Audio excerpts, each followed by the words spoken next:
Bismillahirrahmanirrahim. Assalamualaikum warahmatullahi wabarakatuh. Alhamdulillahilladzi arsala rasulahu bil huda wa dinil haqq liyuzhirahu 'alad dini kullihi wa kafa billahi shahidan wa kafa billahi wakila. Asyhadu an la ilaha illallah wa asyhadu anna sayyidana wa habibana Muhammad sallallahu alaihi wasallam annahu la nabiyya wa la rasula ba'da. Puji dan syukur kita kehadirat Allah Subhanahu wa Ta'ala yang senantiasa melimpahkan rahmat-Nya serta salawat dan salam teruntuk junjungan kita yakni Nabi Muhammad sallallahu alaihi wasallam. Melanjutkan perkuliahan kita pada mata kuliah fikih mawaris jinayah dan siasah, dan sekarang kita sampai pada materi yang ke-10 dengan topik pembahasan tindak pidana benda. Maka sebelum kita memulai perkuliahan, sama-sama kita berdoa kepada Allah Subhanahu wa Ta'ala. Rabbana zidna ilma warzuqna fahma wa alhaqna bis salihin. Amin ya rabbal alamin. Adapun peta konsep pembahasan kita pada materi yang ke-10 ini yaitu tentang tindak pidana benda. A. Sariqah, B. Hirabah, yang C. Korupsi. A. Sariqah. Sariqah secara bahasa berasal dari kata saraqa yasruqu sariqatan ya, atau sirqatan, yang artinya adalah mengambil atau mencuri.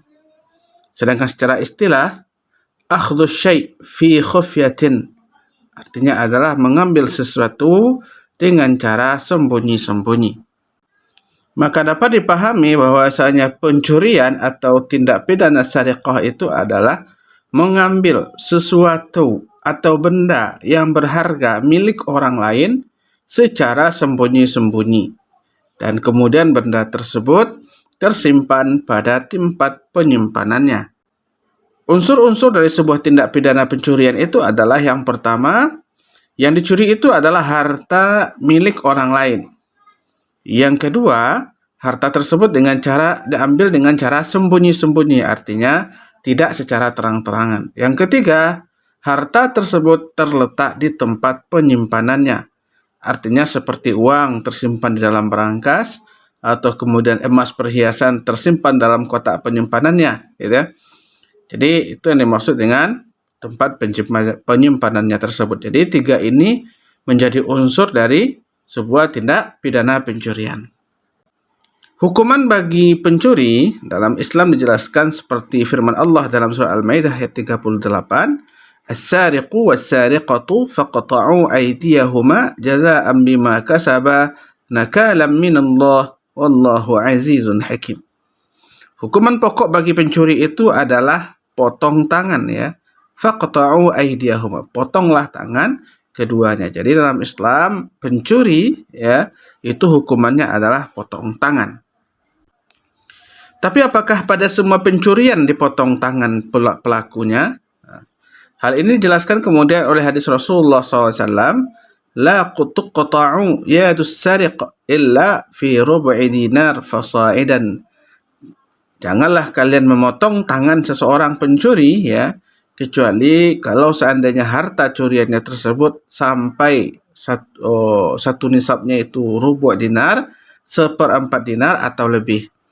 Nah, jadi kalau seandainya seseorang mencuri di bawah nilai tersebut, maka tidak boleh dipotong tangannya. Kalaupun harus diberikan hukuman, maka mungkin hukumannya bisa berupa ta'zir ya, hukuman kurungan mungkin, atau hukuman cambuk mungkin, dan seterusnya. Tapi kalau seandainya lebih dari 1/4, barulah kemudian seseorang itu dipotong tangannya.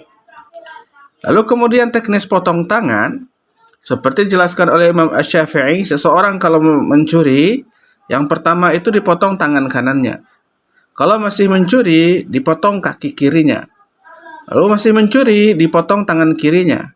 Dan kemudian dipotong, jika masih mencuri juga, ya maka dipotonglah kaki kanannya. Jadi begitu pelaksanaannya seperti yang diisyaratkan oleh Imam Syafi'i. Kalau kemudian dia masih mencuri, maka dia dikurung sampai kemudian nampak taubatnya ya. Jadi begitu teknis dalam pelaksanaan hukuman bagi pencuri.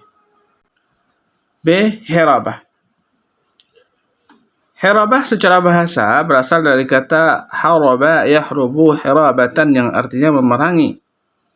Kalau secara istilah yang dijelaskan dalam fikih sunnah karangan Syekh Sabiq, hirabah itu adalah keluarnya gerombolan bersenjata di daerah Islam untuk mengadakan kekacauan, penumpahan darah, perampasan harta, mengoyak kehormatan, merusak tanaman, peternakan, dan keturunan. Tindakan tersebut bertentangan dengan akhlak dan ketertiban serta undang-undang yang berada atau yang berlaku di wilayah Islam. Unsur-unsur tindak pidana hirabah yang pertama, pelakunya adalah mukallaf. Yang kedua, mereka menggunakan senjata. Yang ketiga, pelaksanaannya jauh dari pemukiman warga. Dan kemudian yang keempat, mereka melakukannya secara terang-terangan. Artinya adalah mereka menghambat atau menghadang di tengah jalan, lalu melakukan aksi tersebut, merampas dan kemudian bahkan kemudian mereka juga ada membunuh dan seterusnya. Nah, hukuman bagi pelaku tindak pidana hirabah seperti Allah jelaskan dalam surah Al-Maidah ayat 33, "Innama jazaa'ul ladzina yuharibuna Allah wa rasulahu wa yas'auna fil ardi fasadan ay yuqattalu aw yusallabu aw tuqatta'a aydihim wa arjuluhum min khilafin aw yunfawna minal ardi dzalika lahum khizyun fid dunya wa lahum fil akhirati 'adzabun 'adzim." Nah, itu kemudian kita sederhanakan ya.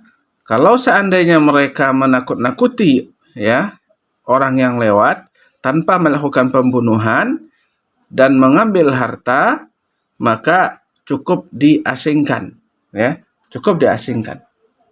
Tapi kemudian kalau dia mengambil harta dan membunuh ya, maka kemudian hukuman bagi mereka itu adalah dipotong tangan dan kaki secara silang.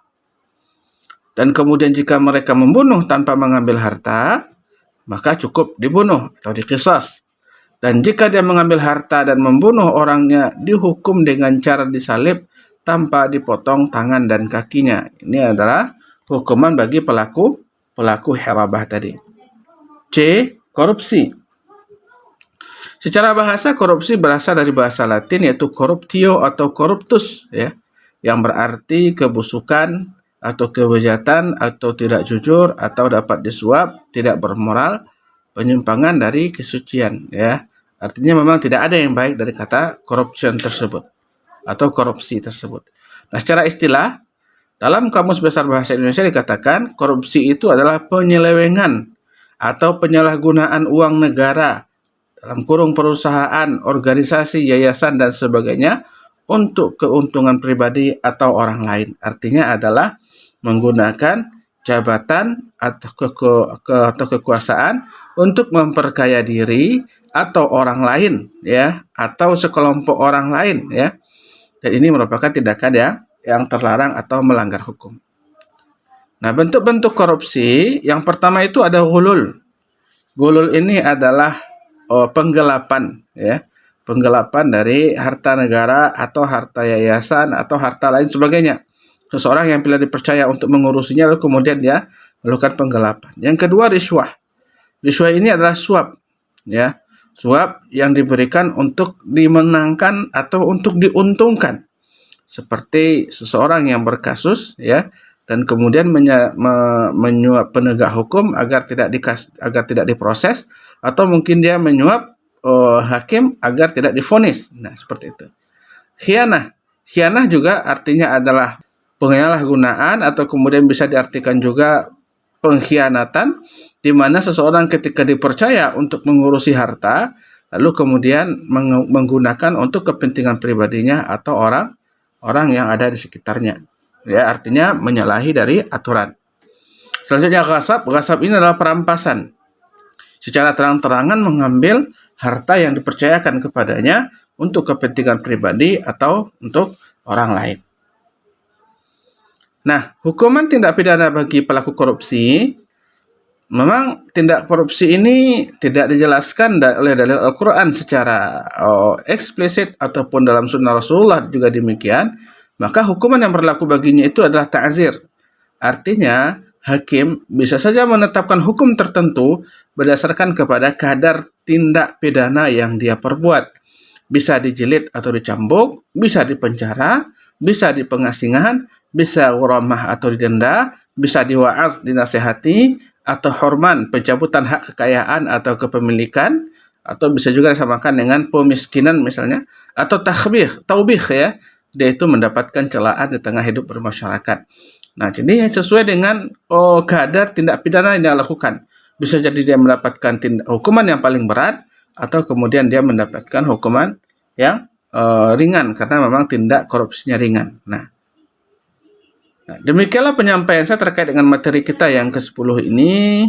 Semoga bermanfaat dan jangan lupa untuk mendalami atau memperdalam ya pemahaman Anda terhadap materi ini dengan cara membaca referensi-referensi yang relevan sesuai dengan pembahasan kita.